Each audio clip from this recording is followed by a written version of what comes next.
Assalamualaikum warahmatullahi wabarakatuh. Semangat pagi buat Bapak Ibu warga Proklim di seluruh Indonesia. Kali ini saya akan menampilkan materi terkait ketahanan pangan di lokasi Proklim.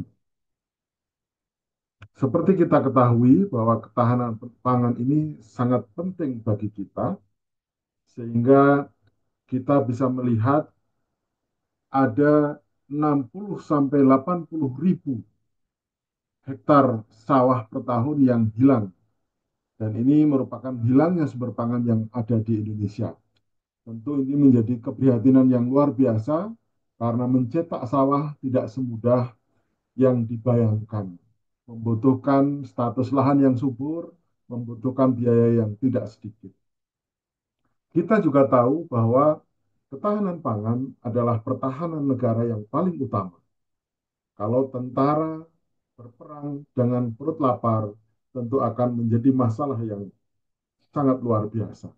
Begitu juga masyarakat kita, apabila tidak punya makanan, maka dapat dibayangkan banyak kelaparan dan banyak aktivitas akan terkendala.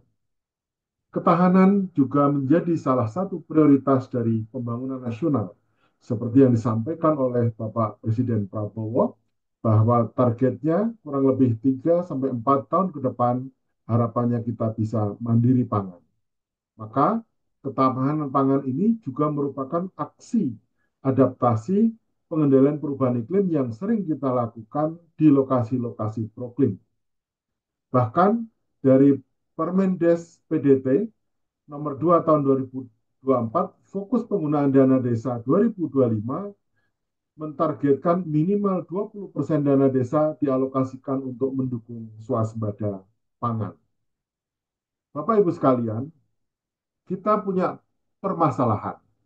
Yang pertama adalah bahwa lokasi-lokasi proklim umumnya mempunyai banyak aksi adaptasi dan mitigasi, sehingga kadang-kadang sulit untuk melakukan fokus.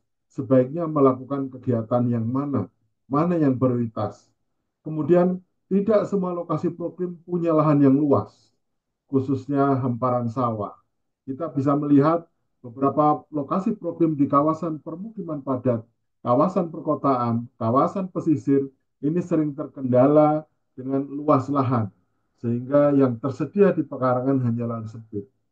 Maka kita perlu peningkatan kesadaran masyarakat tentang pentingnya swasembada pangan di lokasi masing-masing. Jadi sementara ini masyarakat kita terbiasa sumber pangan dengan cara membeli dianggap praktis. Coba bayangkan kalau sumber pangan ini ternyata habis, maka kita akan kesulitan dari mana lagi kita bisa makan. Untuk itu, kita perlu inovasi dalam ketahanan pangan di lokasi proklim, khususnya yang padat permukiman dan tidak ada sawah. Bagaimana caranya? Bapak Ibu sekalian, tanaman padi ini yang perlu kita pahami adalah tanaman air. Jadi walaupun kita sering selalu terendam air, tapi ini bukan tanaman air. Sehingga tanaman ini sebenarnya bisa tumbuh dengan pada kondisi tidak tergenang air. Namun, tanaman ini mempunyai tingkat adaptasi yang tinggi terhadap genangan air. Nah, ini harus dipahami. Jadi tanaman padi bukan seperti tanaman yang sering berada di kawasan perairan ya, tapi ini tanaman yang tahan terhadap genangan air. Artinya, kalau kita mau budidaya tanaman padi, kita tidak perlu menggenangi. Yang penting air berkecukupan, disiram seperti tanaman-tanaman yang lainnya. Cukup media tanah dibuat lembab, itu akan memberikan sumber air yang cukup bagi tanaman padi tersebut. Artinya kebutuhan tanaman padi terhadap air itu sama saja dengan tanaman-tanaman darat yang lain. Nah, sekarang pertanyaannya, bagaimana cara budidaya padi dalam pot?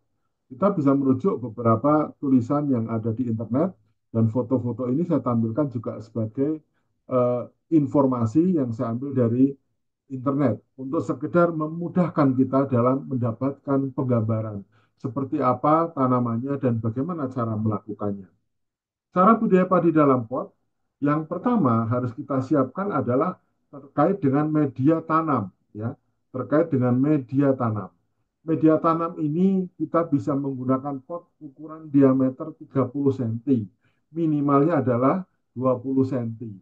Pot bisa baru, tapi alangkah baiknya bisa memanfaatkan pot-pot atau bekas wadah cat, bekas ember, dan sebagainya yang bisa kita manfaatkan. Ember yang sudah bocor dan sebagainya bisa kita gunakan sebagai media pot ini. Ini akan sangat baik di lokasi problem. Kita bisa melihat banyak tanaman menggunakan tanaman dari pot-pot bekas. Nah, bagaimana komposisi media tanamnya? Media tanamnya secara ideal terdiri dari tiga hal. Yang pertama adalah tanah sebagai sumber nutrisi utama, sekaligus nanti pijakan tanaman biar tumbuh tegak dengan baik. Kemudian sekam bakar, ini fungsinya untuk meningkatkan aerasi di dalam tanah, biar pernafasan tanaman berlangsung dengan baik. Dan satu lagi adalah pupuk organik.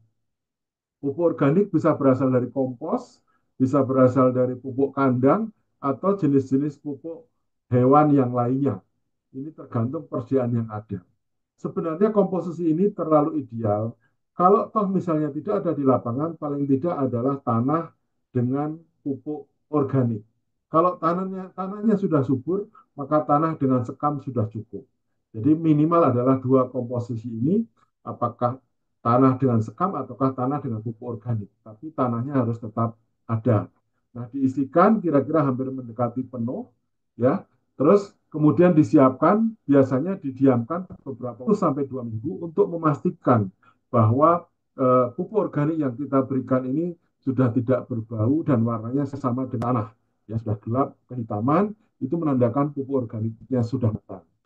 Seiring sejalan dengan itu, ketika persiapan media tanam harus kita pikirkan bahwa bibit tanaman padi ini biasanya kalau di lahan petani membutuhkan waktu 25 hari. Artinya, penyebaran benih padi harus dilakukan lebih dulu. Kalau kita ingin prosesnya cepat. Setelah 25 hari baru dipindahkan ke dalam pot-pot ini. Tapi kalau Bapak Ibu misalnya sudah menyiapkan pot dan terlanjur belum menyiapkan bibit, maka di tiap pot yang diameter 30 cm ini bisa diberikan benih padi, misalnya 4 sampai 5 ya, tanaman padi ditaruh kira-kira pada kedalaman 1 cm, kemudian ditutup tanah lagi, nggak usah ditekan, tapi selalu dikondisikan dalam kondisi lembab, itu akan nanti cepat tumbuh. Kenapa kok bibitnya banyak? Karena ini memang media tanamnya spesial. Dalam pot ini nanti bisa menampung rumpun yang cukup banyak. Dan jarak tanam bisa kita atur. Walaupun idealnya 30 kali 30, nanti pot dapat kita renggangkan ketika rimbunan dari tanaman padi ini sudah terlalu rapat. Ini yang perlu kita siapkan. Nah, selanjutnya bagaimana perawatannya? Sangat mudah. Ini cukup pot ditata seperti tanaman yang ada di pekarangan ini ya. Bisa menggunakan pot plastik, bahkan kita bisa menggunakan polybag ya. Polybag seperti ini. Tapi kalau polybag biasanya hanya sekali pakai. Kalau pot dari plastik ini bisa digunakan berkali-kali. Jadi tinggal nanti menambah pupuk kandang, terus kemudian diaduk-aduk lagi bisa untuk musim tanam berikutnya. Namun Bapak Ibu sekalian, perlu kami ingatkan kalau mau menanam tanaman di pekarangan harus disiapkan keran air. Karena keran inilah yang akan menjadi sumber penyiraman. Syukur-syukur kalau dilakukan pada saat musim hujan, maka penyiraman bisa berkurang karena terbantukan di lahan yang terbuka mendapatkan siraman curah hujan dari langit. Ya, kalau sudah hujan tidak perlu disiram. Tapi kalau kira-kira seminggu tidak ada hujan dan tanahnya sudah mulai mengering, perlu dilakukan penyiraman. Dan ketika pot ini kondisi rapat begini, pastikan semua pot bisa dalam kondisi tanah yang lembab agar tanaman berkecukupan terhadap air yang ada. Lalu tanaman makin tinggi seperti gambar yang di sebelah kanan ini, inilah saat-saat kita akan melakukan pemanenan. Nah, bagaimana caranya untuk bisa menanam ini? Tentu ada pertanyaan. Lahan perkarangan saya kan nggak luas, Pak. Bagaimana caranya? Lokasi problem dalam lingkup RW maupun dusun ini perlu merapatkan, perlu menyepakati jenis tanaman padi apa yang akan ditanam. Kemudian masing-masing rumah bersedia ditanami berapa pot, lalu tanamannya sama, ukuran potnya relatif sama, tapi ditanam oleh orang sekampung di pekarangan rumah semua. Tentu ini nanti ketika dipanen, totalnya bisa dalam satu RW atau satu dusun bisa panen setara dengan 1 hektar. Nah, Anda bayangkan kalau 1 hektar, maka kira-kira akan mendapatkan panen beras sebanyak 5 ton beras yang bisa dimakan untuk masyarakat setempat. Kita tentu tidak sampai berpikir kepada harapan swasembada dalam arti mandiri pangan, tapi minimal kita bisa mengurangi kebutuhan pangan di dusun atau di RW tersebut. Kemudian tanaman pekarangan selain tanaman padi, ya ini masih di tanaman padi, ini bisa dimanfaatkan berbagai macam ya, karena tanaman padi itu kan ada yang nempel dekat perumahan, ada yang kebetulan halamannya luas, atau model-model hidroponik seperti ini, jadi tanaman padi ditanam di dalam peralon-peralon ya, terus kemudian dihubungkan dengan kolam ikan yang ada di bawahnya.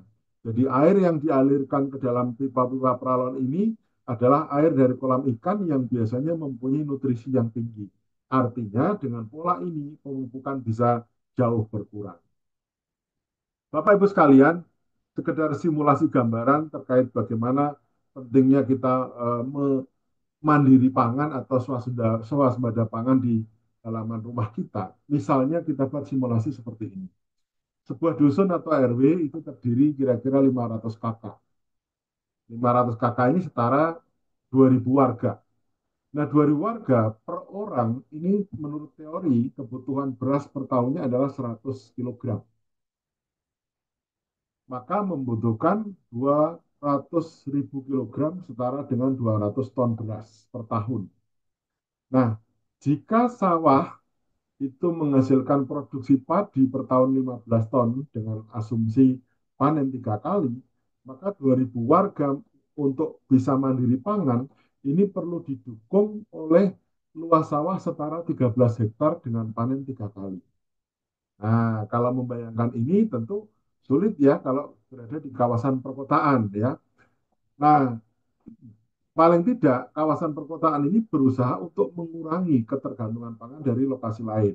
Nah, jika tiap rumah menanam padi, misalnya 20 meter persegi, atau setara 4 kali 5 meter di halaman masing-masing, maka atau setara dengan 200 sampai 220 rumpun tanaman, maka panen semuanya setara 1 hektar. Atau kisaran dari sebuah kampung proklim ini bisa menghasilkan beras 5 ton ya, atau 15 ton setahun. Kenapa kok bisa panen 3 kali? Karena ada keran air, kebutuhan air bisa tercukupi di situ. Ya, terus kemudian eh, mendapatkan beras setara untuk memenuhi kebutuhan pangan 150 orang selama setahun. Tentu ini sebuah prestasi. Nah, bagaimana kekurangannya? Kekurangan lahan pangan di kawasan perkotaan ini dapat disubsidi dari kawasan perdesaan yang masih luas, lahan sawah maupun lahan tegalannya. Nah, Bapak Ibu sekalian, berikutnya, kalau toh bukan tanaman padi, kita bisa berkreasi dengan tanaman pangan yang lain, ya. Misalnya yang ini adalah tanaman jagung. Kalau mau asik ya jagung manis misalnya yang tumbuhnya lebih cepat dan tidak butuh waktu lama, ini bisa bermanfaat ya. Atau tanaman kedelai dalam polybag ini, atau tanaman sayur-sayuran seperti terong, kedelai, maaf, terong, cabai ya, beberapa sayuran yang lain. Bahkan selain ditanam di hamparan, bisa ditanam pola vertikultur ya. Ini akan memudahkan kita nanti memanfaatkan ruang yang sempit, tapi bisa dimanfaatkan untuk ruang-ruang yang lebih produktif. Nah, semoga ide ini menginspirasi ya dan bisa membangkitkan Bapak Ibu semua untuk bisa berada di lokasi proklim dengan mencoba memandirikan pangan. Terima kasih. Semoga bermanfaat. Assalamualaikum warahmatullahi wabarakatuh.